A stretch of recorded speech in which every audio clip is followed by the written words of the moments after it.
Ashama akkam jirtu daawwattoota Shinniigaa Broadcasting Service oduu yeroo kana qabannee jirra. Dursa hangafoota oduu. Walga'iin waajjira muummee adda bilisummaa Oromootti gaggeeffame kan seeraan alaa fi dhaabichi hin beeknedha jedhame. Hidhamtoonni siyaasaa laandmaarkitti yaala irra turan mana hidhaatti deebifaman. Itiyoophiyaan duguugaa sanyii naannoo Tigraayitti raawwate haalte. Boobii Wayin poolisoota biyyattiin hidhame.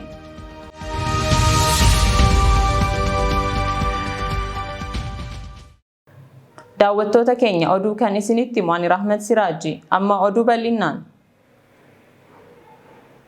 Walga'iin waajjira muummee adda bilisummaa Oromootti gaggeeffame kan seeraan alaa fi dhaabichi hin beeknedha jedhame. Walga'iin waajjira muummee adda bilisummaa Oromootti gaggeeffame kan seeraan alaa fi dhaabichi hin beeknedha jedhe addi bilisummaa Oromoo.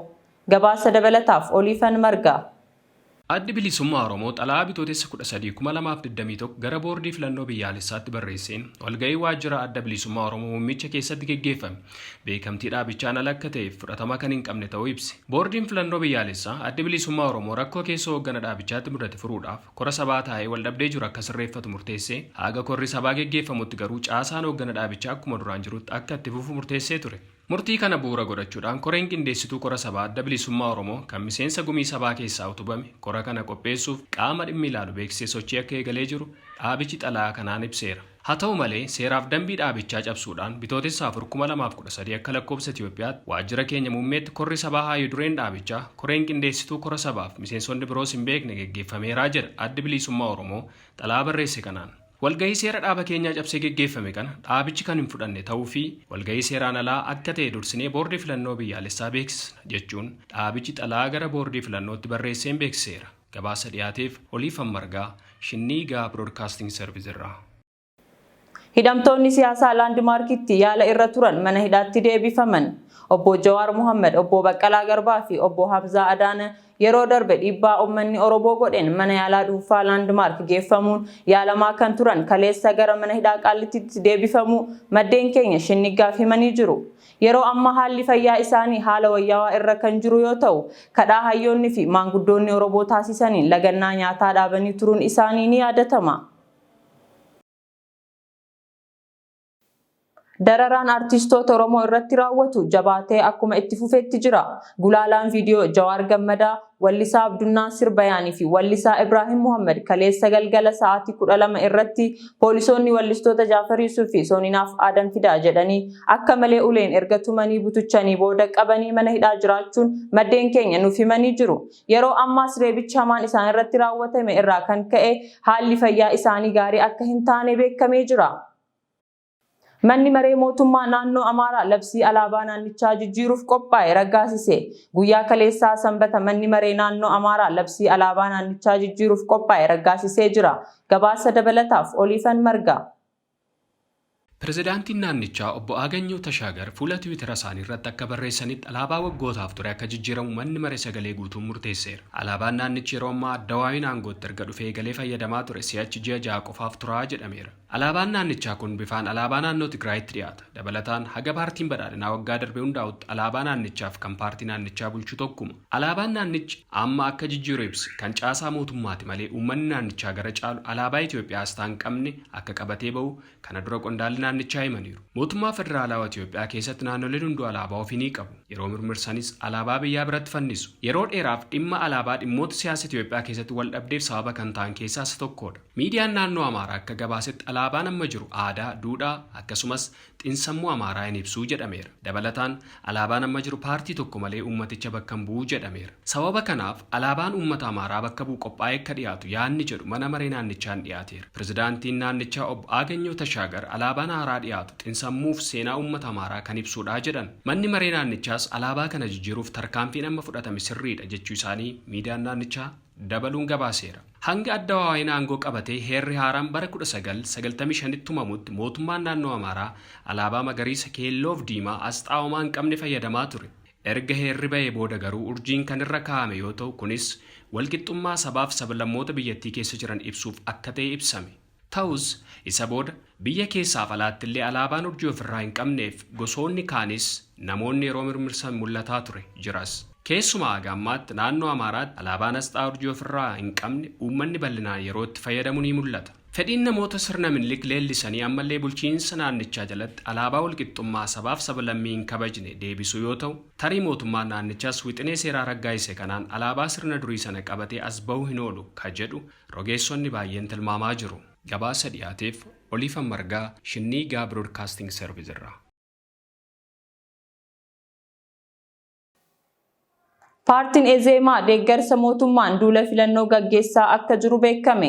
Paartiin Ezeemaa poolisoota mootummaan tikfamee akkasumas konkolaataa gabatee poolisii qabutti dhimma ba'ee duula filadhaa bakka bakkatti socho'ee gaggeeffachaa akka jiru beekamee jira. Yeroo paartiin kun deeggarsa mootummaan duula filadhaa gaggeeffachaa jiru kanatti paartileen siyaasaa kanneen akka ABO fi KFO duula filadhaa gaggeessuu miti dhiibbaa mootummaan irratti gaggeessaa jiru sababeeffachuun filannoon ala ta'uu isaanii beeksisanii turuun ni yaadatama. Barreessaan olaanaan mootummoota gamtoomanii Antonio Guterres muummeen ministeera Abiy Ahmed yakka waraanaan himatamuuf akka deeman akeekan. Haala walxaxaa fi rakkoo sarbamiinsa mirga namoomaa guddaa keessummeessaa kan jirtu Itoophiyaa ilaalchisee kaleessa fuula Tiwiitarii isaanii irratti kan barreessan barreessaan olaanaan mootummoota gamtoomanii kun beela akka meeshaa waraanatti beekaa ta'e jedhanii uummata irratti fayyadamuun yakka waraanaati. Gidiraa kanaaf manneen maree nageenya mootummoota gamtoomanii itti gaafatamummaa akka barbaadu akkasumas qaamonni yakka kana raawwataa jiran seera addunyaan akka itti gaafataman yaadachiisuu barbaada jedhan. Itoophiyaan duguuggaa sanyii naannoo Tigraayitti raawwate haalte gabaasa dabalataaf Oliifan Margaa.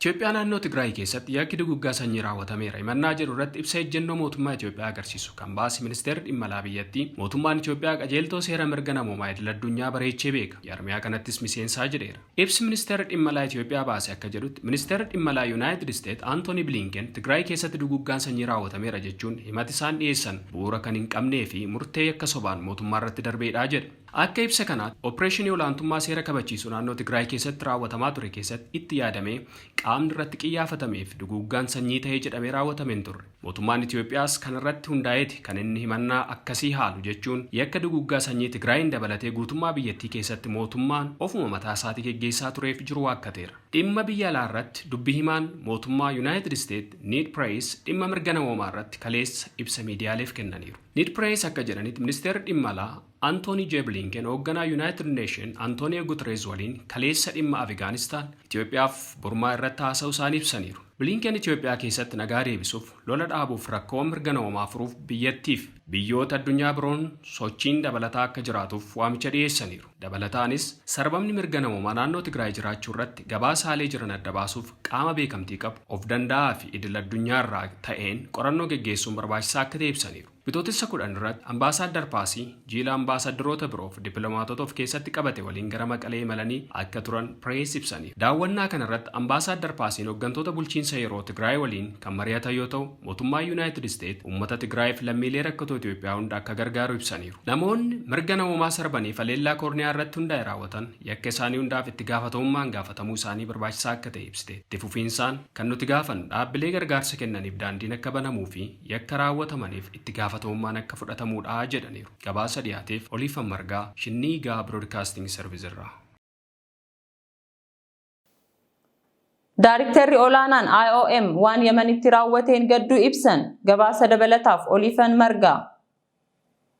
Antonio Vitrino ibsa dilbata kaleessaa baasaniin akka ibsanitti maatiif kanneen lubbuun hafan 170 jajjabinaa winaa jedhan. Qondaalli kun akka ibsanitti bakki lammiileen gara caalu Itoophiyaa irraa ta'an kun tursiifaman hamma qabatu dachaa 3 qabatee jedhan. Haga ammaa ifatti hammi namoota du'aniin beekamu. Ta'us kan kana duraa ibsame irra dabaluu akka danda'u shakkamaa jedhan. Dabalataan dhaabbati godaantota idil addunyaa IOM lammiilee hafan Itoophiyaatti deebisuuf sochii eegaluu ibsi. Qondaalli kun itti gaafatama jalaa obbaasuuf watwaataa akka jiran yoo ta'u, IOM baay'ina namoota du'aniif balaa kanaan miidhamanis dhoksee jira. Sana garas kanneen lubbuun hafan jedhaman gara biyyattiitti akka isaan deebi'aniif haala mijeessina jechuun ibidda keessaa fuudhanii ibidda mootummaan Itoophiyaa biyyatti qabsiisee jiru isaan baqatanii keessaa bahanitti deebisuuf mirga baqattootaa kanaa sarbuu akka ta'e ifoomeera. Balaa torban darbe gaafa dilbataa bakka lammiilee hidhaa jiranitti mudate mormuun lammiileen Itoophiyaa hiriira ba'uun ni yaadatama. Gabaasa dhiyaateef Oliifan Margaa Shinniigaa Broadcasting Service irraa. Oduu biyya alaatiin Keeniyaan dhaddacha himannaa daangaa Soomaaliyaa waliin qabdu irratti akka hin argamne daqiiqaadhumaatti beeksifte. Keeniyaan dhaddacha mana murtii haqa idil addunyaa ICJ dhimma waldhabdee daangaa galaana Soomaaliyaa waliin qabduu fi kan wiixata har'aa dhagahamuu eegalu irratti kan hin argamne ta'uu maddeen mootummaa himan. Keeniyaan dhimma waldhabdee naannawa galaana Indiyaa square kiiloomeetirii 160 ta'e irratti manni murtii haqaa addunyaa ICJ'n loogii akka taasisu himatti. Naannawa galaana waldhabdeen kun irratti dhalate kan zayitaa fi gaaziin badhaadheedha jedhamee jira. Bobi Wine poolisoota biyyattiin hidhame. Hoogganaan mormituu paartii Ugaandaa Bobi Wine hidhamuu fuula Tiwiitarii isaa irratti barreessuun beeksisee jira. Bobi Wine garee isaa waliin poolisoota biyyattiin kan hidhame sochii uummata dammaqsuu irra otoo jiru naannoo gidduu gala biyyattii Kaangaalaa keessatti ta'uu Aljaziiraan fuula Tiwiitarii Bobi Wine wabeeffachuun gabaasee jira. Bobi Wine torbee darbe keessa uummanni biyyattii hiriira ba'ee mootummaa sagalee uummataa saamee aangootti ba'e akka balaaleffatuuf waamicha taasisee turuun ni yaadatama. Daawwattoota keenya oduu sa'aatii kanaaf jenne kan hanga ammaa ture qophiilee Shinniigaa waliin turtii gaarii.